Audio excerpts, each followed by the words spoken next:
Brought to you by Ageless Diagnostics. Ageless Diagnostics. जो communal tension हुई उसको BJP ने एक नया राजनीतिक आयाम दिया।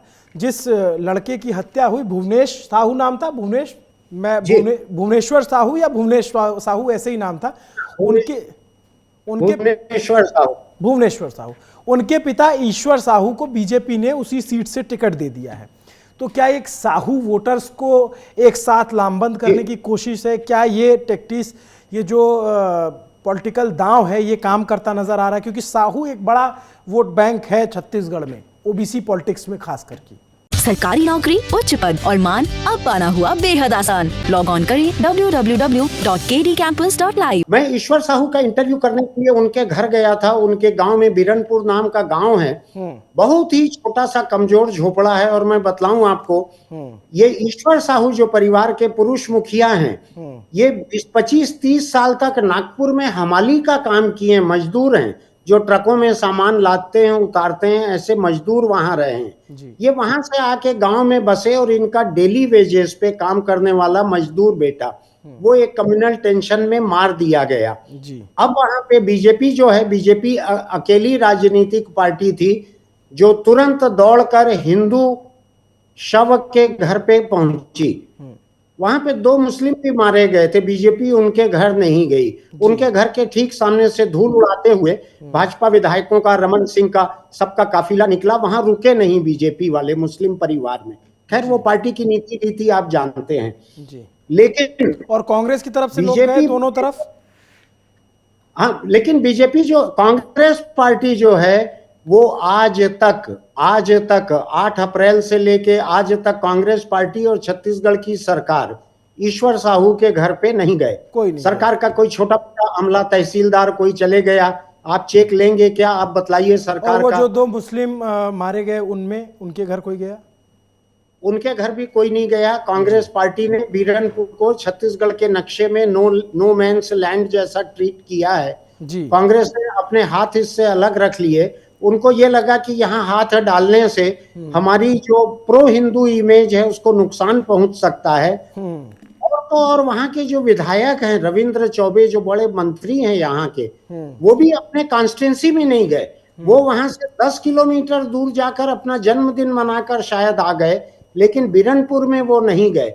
ऐसे ईश्वर साहू के घर अगर बीजेपी के 12-13 विधायक पहुंच गए, भूतपूर्व मुख्यमंत्री रमन सिंह पहुंच गए, नेता प्रतिपक्ष पहुंच गए, बीजेपी के पार्टी अध्यक्ष और सांसद पहुंच गए, उस ईश्वर साहू को 11 लाख रुपए का चेक देकर आए बीजेपी के लोग, और उस वर्ष ईश्वर साहू को उन्होंने अपना कैंडिडेट बनाया है जी। इससे ज्यादा कोई पार्टी किसी परिवार के लिए क्या कर सकती है? जिसने अपना बेटा खोया है उसके घर जाके इतना बैठ के आना, इतनी गमी करना, चाहे उसके पीछे बीजेपी का मकसद जो भी हो, परिवार की मदद तो हुई, परिवार के साथ हमदर्दी तो हुई।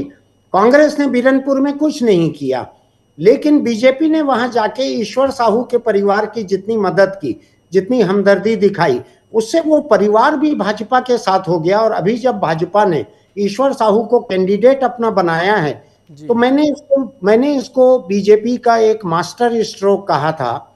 मैं कम्युनल पोलराइजेशन में भरोसा नहीं करता, लेकिन रिलीजियस पोलराइजेशन और कास्ट पोलराइजेशन भी छत्तीसगढ़ में इलेक्शन स्ट्रेटेजी का हिस्सा है। ईश्वर साहू की शक्ल में बीजेपी 2 पोलराइजेशन कर रही है। पहला पोलराइजेशन साहू समाज का, जो कि छत्तीसगढ़ की ओबीसी में सबसे बड़ा तबका है, सबसे बड़ा समाज है जी। किसी और ओबीसी जाति के इतनी आबादी छत्तीसगढ़ में नहीं है जितनी साहुओं की है। तो ये एक बड़ा मुद्दा है। दूसरा मुद्दा यह है कि ईश्वर साहू का मुद्दा चूंकि हिंदू मुद्दा भी है, चूंकि मुस्लिम उसमें गिरफ्तार हुए हैं कत्ल करने में, और 2 मुस्लिमों के कत्ल करने में हिंदू गिरफ्तार हुए हैं, इसलिए ये एक कम्युनल मुद्दा भी है, इसलिए ये हिंदू पोलराइजेशन का मुद्दा भी है।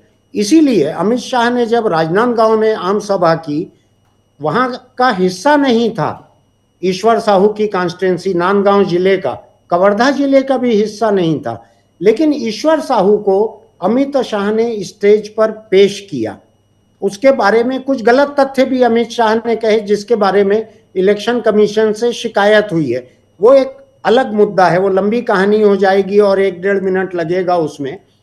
तो मैं आपको ये कह रहा हूं कि ईश्वर साहू की शक्ल में छत्तीसगढ़ में दो पोलराइजेशन हो रहे हैं। एक साहू समाज का पोलराइजेशन हो रहा है, जिस समाज के 11 कैंडिडेट हैं, बीजेपी के 11 कैंडिडेट हैं साहू समाज के, कांग्रेस के उसके मुकाबले 9 कैंडिडेट हैं शायद साहू समाज के, अगर मैं भूल नहीं रहा हूं तो।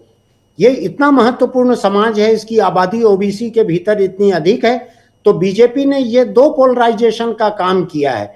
मैं कम्युनल पोलराइजेशन पे कमेंट नहीं कर रहा हूं, क्योंकि अभी उन्होंने anti Muslim anti Christian front पे ईश्वर साहू को इस्तेमाल नहीं किया है। लेकिन मेरा मानना है कि धार्मिक पोलराइजेशन और जाति पोलराइजेशन के लिए ईश्वर साहू एक बड़ा प्रतीक बन के सामने आया है। बहुत दीनहीन, बहुत गरीब है। मेरा ऐसा मानना है कि पूरे स्टेट में बीजेपी के जितने कैंडिडेट हैं, शायद ये सबसे ही गरीब आदमी है। बिल्कुल, बहुत साधारण परिवार और उससे उठ कर के आए और बेटे की किलिंग हुई तो उन्हें बीजेपी ने टिकट दिया।